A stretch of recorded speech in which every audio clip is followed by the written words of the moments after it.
was like freaking because then I think it was a group of us when we went downstairs and we were asking the front lady. You were asking what's his name's sister, the thick blonde girl. Freaking, let's keep names out. Okay, but we were asking her about stories about like how it's haunted and all that shit. Freaking Chris. Ow. And freaking, we were gonna walk out and we heard a little girl scream. There's 2 fucking stairways down. Oh, that and we freaking that abandoned side of it. No, it wasn't abandoned. You could go down there. Oh, to the bathrooms. Yeah. Someone went one way, we went the other way. I remember it got really cold in the hallway, and freaking, you could see your breath. I'm like, okay, we just keep on walking further down because at that point it's a long hallway to get to the mirror room, which was the bar. And we walked down there. That's when we all met together, and we looked at the mirror room door. It's closed. There's no one in there. And we're like, oh crap! We just heard that. We go back up. And we asked the lady like about the front desk lady about like we just her name was and we asked her, keep names out, and we asked about fucking too late now, motherfucker. But we asked like we just heard a little girl scream. She's like, oh, and tell us about a story about back in the day. Where a little girl on the original elevator, a little girl fell down the shaft and died. And that's where the shaft would have been because there's no basement. I mean, didn't they take the elevator out of that side? No, it's still there, but or they had caution tape over it or something. Public's not allowed to go. So that's the supposed haunting of the That's hotel one of them. Now the other one was Slappy. The old guy. There's a gentleman, a black gentleman, and this is all this is Hotel all, Bentley. Yes, the Louisiana. hotel. Now I have a backstory to Slappy, but before that, Slappy, if you're at the hotel, leave your room and you say out loud, "Hey, I wonder where's a good spot to eat at." Supposedly he'll come up and tell you like, "Hey, I know a good spot to eat at. It would cost you $1.50," and I'll tell you. Or he would just walk up to you and say like, "Hey, $1.50, I'll tell you where the best place to eat at," and you give him $1.50, and he'll tell you eat at Slappy's, and then you walk away and then you turn around, and he's gone. When I was little. Floating away money. I know, right? So where does the money go? But when I was little, I'll never forget. We were little. We were downtown. I think it's for something for my brother with school. We were downtown Alexander, and there was a burnt place. I mean, you could tell it was burnt. It had 2 steps up to the door, which was not there. I remember just walking down. There's a black gentleman sitting there, and I'm talking to him. And my dad stops, turns around, and says, "Kevin, who are you talking to?" I'm like, "I'm talking to this guy right here."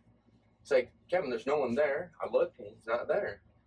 And I think that was originally where Slappy's place was. The backstory on Slappy's was he owned a business. It was called Slappy's, the restaurant. It burnt down, and when it burnt down, Slappy himself went to the Bentley and got 3 nights stay. On the 3rd night, he had a heart attack and died. Where was the Slappy's business at? In Ellick? It was in Ellick down. I've always. It was near where the Bentley was at, or is that? I've tried to figure out where that place was because I remember it so fucking vividly. But I went to Alexander to where they have everything about rapids, all these old books, everything. They even have a basement. It's the only place that has a basement in freaking Rapides. I went down there. I looked at all the books. I got them to help me, and at the time, we couldn't find anything. It's just weird that y'all all the time get some eerie like stuff going on. Cause I ain't never. I've been around the Bentley so many times, like going to Riverfest and Winterfest. Yeah. Well, this was like when nothing was going on. Even around the Diamond Grill. When you go around the Diamond Grill, I've walked past it like so many times. Yeah, like Ghost Hunters. And I walked past it with you multiple times. Then at Christmas, not everybody's at Winterfest. Yeah. I mean, there's a lot of people too. Yeah. But close to the night and stuff. Still, I've never seen nothing. Nothing spooky. It was just that when we went with that group and we all experienced that little girl screaming. And that's when we found out Draven and his mom were we're staying the night there. Literally on the floor that we were wanting to be on. Yeah, and they let us go up with them. I think I was like outside that day because I was sketched out to go in there. freaking probably. Because I was think speaking you around were. because I waited outside for y'all and y'all all We ran. stayed Like, on- No, ran. no, and then that was. that guy wanted y'all out of there. There was a guy there who wanted y'all out of Oh no, that's when. there. It was that- like, no, that's when me and Brandon went up. maybe because I was downstairs. I was trying to look for y'all, and I went into the building, like into the beginning of the hotel building. It was like super fancy and all that stuff. Yeah, all I'm just like, marble. like, and I was thinking about going to the bathroom. I'm like, nah, I fell out of place. Like, that's too much money Yeah, or something. I just feel, you can just tell when you fell out of place Well, that's somewhere. the same thing with Diamond Grove. It is a fancy place. It's haunted. The Finnegans. We can go to the Finnegans. We can just walk in there and just drink drink a few beers. That's a good idea. But I mean, that was spooky. The supposed what we're gonna call a barn. Freaking that one was. I was in high school. A group of us went there, and because we heard that it was haunted and all that, so we go inside. We were in there for 5 minutes. We all had flashlights on, and I just remember we all heard a noise, and we all just sit around this one chair in this open old barn. There's a chair, and all of a sudden lifts 3 feet, slams on the ground, and then slides to the right. Not me. And we ran out of there. I was the first one out. I was the first one to the fucking toilet. I had to cry. It literally scared the shit out of me. Okay? And I'll never forget when we were running back, we had to hide. And we got to this, there's a metal shack. And we got to it, and they use it, and you could hear the radio inside, and they're talking about, hey, we think that there's people on the property. Send security out over here. And we're like, okay, we gotta run now. Yeah, you gotta get out And of we there. had to jump over the barbed wire fence, which was not that high. We got out and we took off. The only place I've ever felt real eerie like that was like the time we went camping north. I don't say where, but when we had been camping. Like the only time like through that woods, like when you're walking that trail. Yeah. That's the only time like not with just us in general, but growing up there, like being there a few years and stuff. I'm always like in and out of the woods. Like as a kid, you're gonna play in the woods. Yeah, you can play in the woods. Stupid, whatever the case may be, and all this and that other stuff. Well, And it was like a few nights. Me and Michael were walking to his house, and just weird stuff was going on. Just like weird. And it was like creepy, and you couldn't see eyes in the woods. Yeah, but you felt like knew it. eyes was on you. Yeah. And it was just, That's how. it was no air going, no wind blowing. It was just real freaking eerie. Because I remember when we camped, it did feel freaky. What got freaky was when we were walking back. You can't see, and that kid in a white jacket with a humongous knife. Tiger, there's a guy with a knife. I said, no, there's not. There's not. As soon keep on walking, that's when he finally could see him, because he ducked off because he saw us. And as we're walking, I guess he thought that we weren't walking that way anymore. And freaking he just pops right back out. He walks past us. The other weird time, it wasn't a paranormal experience. Me and Michael, we had our shotguns just to go shoot, and freaking if we see a hog, we'll find a hog. But we go out there. We have done nothing. All of a sudden, this fat man, no shirt on, barely any hair on his head, just comes out, crouched down with a screwdriver, a Phillips head with a yellow handle. I always remember that. Just comes out and all that, like this. And he comes, looks at us, and talks to us like, "What are you doing? You know those kids that are over there?" And we're like, look at him like, "Well, we haven't done anything. Yeah. What are you gonna do to us? You have a screwdriver. You gotta threaten us? We have shotguns. We're not gonna do anything stupid." But it was kind of stupid. Like don't do that. Like that's how you can get shot. Like you're gonna scare someone. Because, I mean, we're out in the woods where people hunt. I mean, you do that, you're going to get shot. Just sketchy. So Some of the stuff is just sketchy. Just so you know, a lot of this stuff's going to be debunked pretty soon. So we're going to see what's true, what's not true. Get stuff, go out, do videos, make good content. Chris over here is hiding. Don't want to be in the camera, but that's okay. Now, you know what I want to do is one day we take a trip and we go to the Appalachians Mountains.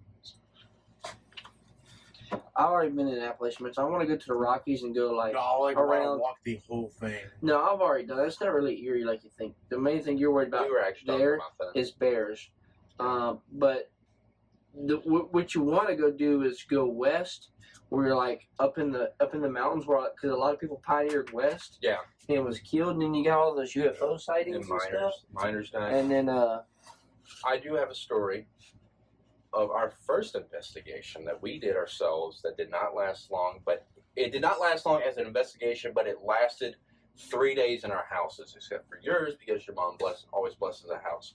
We look up because we want to go ghost hunting. what was this? This was years ago. It was like 4. What? When we went to Big Creek Church. That church back that- in Pollock on that stupid. You're It's a thinking dirt Clear road, but You're it's thinking Clear stupid one. Creek. No, not that one. That is Clear Creek. Big Creek is on that stupid long road down Pollock that will lead you to the other side. That if you go left, you can Yeah, go that's back how it to lives. Bentley. Go back to Bentley. No, that's Clear Creek Baptist. Oh no! You're talking about the road, Dyson Creek Road. That long road. Once you At the end of Pollock, where I used to swim at, you make that left right there. I was talking about the Yes. other day at the sign, where the sign is for I- coming into Pollock. I looked up. I wanted to find something scary. Brandon over here freaking coerced me into looking up somewhere that has a demon or supposed demon. I'm like, okay. I looked up a place. Big Creek Church comes up, and someone said in the 70s they went out there and they said that there was a 7-foot dark figure with that held an ancient weapon, chased them out and all that. I'm like, okay, that sounds cool. Let's go do it. Let's go see it. We all three hopped in my Focus at the time. Hocus Pocus, please hit me with your Ford Focus. We go out there. Okay, we were out there for not that long. It was really eerie, felt weird and all that. Nothing scary happened. But what happened at the houses, except for his, It followed you back. it followed us back. It tormented us for 3 days because Brandon has scratches all over his back and everything. the basketball like- was spinning in his room. Let me He has tell you nosebleed something and weird. shit. Remember when I was telling you that, those woods was kind of creepy down where I used to live? Yeah. Okay, when you go out that way and the house I used to stay in, Yeah. close by the tower and all this and that other stuff, I remember taking pictures. I was in the bathroom when I was real young. Goober pictures, back then, you just, this is back in 2012. You're young, when you take your first pictures, they're gooberish. And I'm just like taking pictures, doing like this, and that, just looking cool, just thinking what I thought looked cool or whatever. And as I was taking the pictures, like I have like 6 pictures. It was a Did I black just- figure. Yeah, it was a static. I could have figure. swore to God you showed me that picture. I can't It was remember. like on your phone, or one of your old phones. It was on I think my Google, and it was just a figure, like it was running. It was shorter than me, and at the time I was pretty short, and it was shorter than me, but it was like static on the TV, like gray black static, kind of like. And it was just almost like in a run, probably wouldn't necessarily run. It was just walking behind me, And I tried to post it to Facebook and all this and that other stuff. I could not post it, the life of me, and then eventually I lost it, and You just that reminded was the me end of it. of Jacob that lived on 107. His house, Oh my god, it is old. dude. Is built in Yeah, I remember going to his house. It's a tall 2-story house. a 2-story house, 1800s it was built. I'll never forget, we're playing freaking, as we're talking about stupid things, playing Cards Against Humanity, you could see a black figure just always moving. Something in your a peripherals. black mass is moving, and at one point, you could hear stuff going on upstairs, and like everything, like upstairs, other than his room and the rooms, the bathroom is original. It has an old bathtub, the old white bathtub that's like you could walk no around. shower head or nothing. No shower head. It's in the middle, and you could just walk around. And like it still has the old lanterns that used to be connected to the house. So I think some of them work, some of them don't anymore. But they converted them from kerosene to electric. They just put a wire through it. But that house, oh man, that would be a good place to do a ghost. Freaking thing is, I'll never forget. Me and him were playing VR, and I could hear things moving in, and I thought it was his parents. And he goes like, "Hey, I'm gonna get a drink." He has to go downstairs. He goes downstairs. He comes back up and says, "All the cabinets are open in the kitchen." I'm like, "Holy crap! Was it your mom?" He's like, "My parents are gone." I'm like, "Holy crap!" I was listening the whole time we were playing. 2 things moving. I could hear it from the VR headset of things moving. But you just wouldn't pay on their mind to it. Well, I thought, I was like, oh, his parents just freaking in the kitchen and all that. You could hear it was plain as day. I wish I was recording. Either way it goes, once all that's said and done, we're still going to go debunk some stuff. Like, I'm ready to go kind of like get the stuff, use the cameras, and actually like see what's supposedly true. Yes. What I mean, because like, and I'm a believer. Don't get me wrong. I believe in paranormal stuff, but to see it actually happen, like I want the real feel of having You should have been there with to us in wear New the brown Orleans. pants. You know. Oh my God.